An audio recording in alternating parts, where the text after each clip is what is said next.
병원을 고를 때 대부분은 집에서 가까운 곳을 먼저 봅니다. 하지만 이 기준 하나만 놓쳐도 시간과 비용을 모두 잃을 수 있습니다.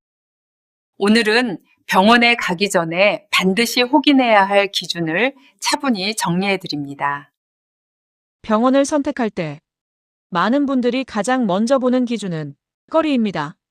집에서 가깝고 대기 시간이 짧아 보이면 일단 안심이 됩니다. 하지만 병원 선택에서 정말 중요한 기준은 따로 있습니다. 첫 번째 기준은 이 병원이 내 증상을 자주 다루는 곳인가입니다. 같은 내과라도 주로 감기 환자가 많은 곳과 만성질환 환자를 많이 보는 곳은 진료 방식이 다를 수 있습니다. 예약 전화나 접수 창구에서 이 증상으로 자주 진료를 보시나요? 이 한마디만 물어보셔도 많은 정보를 얻을 수 있습니다. 두 번째 기준은 검사와 진료가 분리되어 있는가입니다. 검사를 먼저 권유하고 설명이 부족한 경우에는 한 번 더 생각해 볼 필요가 있습니다. 검사 전에 왜 이 검사가 필요한지, 검사 결과로 무엇을 알 수 있는지 설명을 해주는 곳이 신뢰할 수 있는 병원입니다. 세 번째 기준은 약 설명을 해주는가입니다. 약을 처방할 때 언제 먹는지, 얼마나 먹는지, 주의할 점이 무엇인지 설명이 없다면 반드시 질문하셔야 합니다. 설명을 귀찮아하지 않고 차분히 해주는 병원은 대체로 진료도 안정적입니다. 이제 행동 기준을 정리해 보겠습니다. 병원에 가기 전 이 세 가지만 기억하시면 됩니다. 첫째, 내 증상을 자주 다루는 병원인지 확인합니다. 둘째, 검사 전에 이유와 목적을 설명해 주는지 봅니다. 셋째, 약에 대한 설명을 당연하게 해주는지 확인합니다. 이 기준을 지키면 불필요한 검사와 과도한 비용을 줄일 수 있습니다. 병원 선택은 운이 아니라 기준입니다. 조금만 확인해도 몸과 시간, 비용을 함께 지킬 수 있습니다. 하지만 현실에서는 이 기준을 알고 있어도 막상 병원에 가면 판단이 흔들리는 순간이 자주 생깁니다. 왜 그럴까요? 가장 흔한 이유는 병원이라는 공간이 자연스럽게 전문가에게 맡기는 곳으로 인식되기 때문입니다. 의사가 말하면 괜히 반박하면 안 될 것 같고 질문을 하면 번거롭게 하는 건 아닐지 걱정부터 들게 됩니다. 이때 많은 분들이 이렇게 생각합니다. 전문가가 알아서 판단했겠지. 하지만 여기서 꼭 짚고 넘어가야 할 점이 있습니다. 병원에서의 모든 결정은 자동이 아니라 선택이라는 점입니다. 검사도 선택이고 약도 선택이며 추가 진료도 선택입니다. 문제는 이 선택이 설명 없이 빠르게 진행될 때 환자 입장에서는 판단할 틈이 없어진다는 것입니다.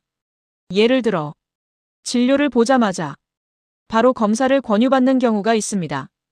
이때 많은 분들이 검사가 필요하니까 하겠지 라고 생각하며 그대로 진행합니다.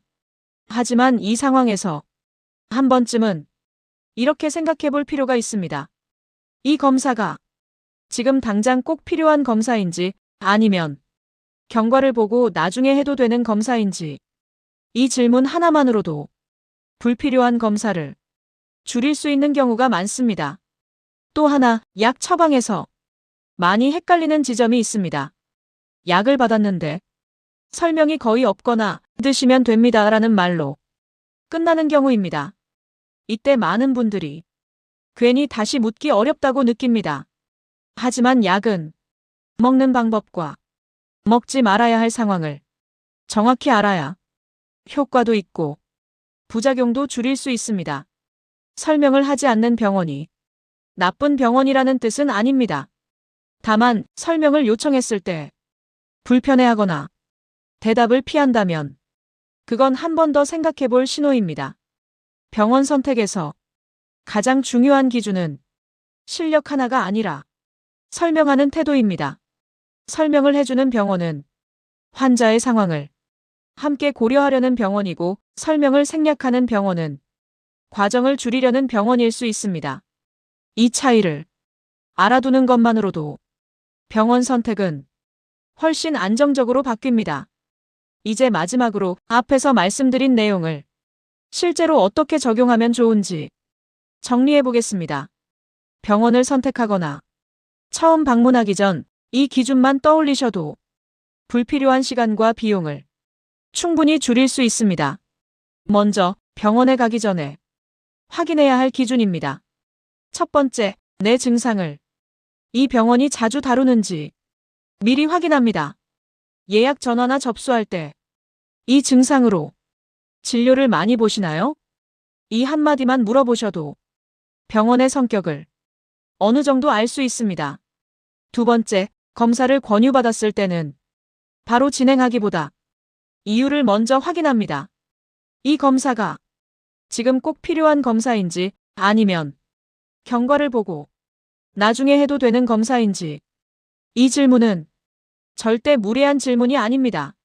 설명을 해주는 병원은 환자의 상황을 함께 고려하려는 병원입니다. 세 번째, 약을 처방받았을 때는 설명을 당연하게 요구하셔야 합니다. 언제 먹는 약인지, 얼마나 먹어야 하는지, 주의할 점은 무엇인지. 이 세 가지 설명이 없다면 반드시 다시 물어보셔야 합니다. 이제 병원에 다녀온 뒤 집에서 기억해두면 좋은 기준입니다. 검사나 약 처방이 여러 개로 늘어났다면 혼자 판단하지 말고 가족에게 그대로 공유하시기 바랍니다. 괜히 걱정시킬까봐 말하지 않는 경우가 많지만 이 한 번의 공유가 불필요한 재진료와 과도한 비용을 막아주는 경우가 많습니다. 병원 선택에서 가장 중요한 기준은 유명함이나 규모가 아니라 설명하는 태도입니다. 설명을 해주는 병원은 과정을 함께 가려는 병원이고, 설명을 생략하는 병원은 속도를 우선하는 병원일 수 있습니다. 이 차이를 알고 선택하는 것만으로도 병원 이용은 훨씬 안정적으로 바뀝니다. 오늘 내용을 한 번에 기억하기 어렵다면 이 세 가지만 기억하시면 됩니다. 첫째, 내 증상을 자주 보는 병원인지 확인하기. 둘째, 검사와 약은 이유를 듣고 결정하기. 셋째, 혼자 판단하지 말고 가족과 공유하기. 병원 선택은 운이 아니라 기준입니다. 조금만 알고 있어도 몸과 시간, 그리고 비용까지 함께 지킬 수 있습니다. 이 영상이 도움이 되셨다면 구독과 좋아요, 알림 설정까지 해주시면 큰 힘이 됩니다. 감사합니다.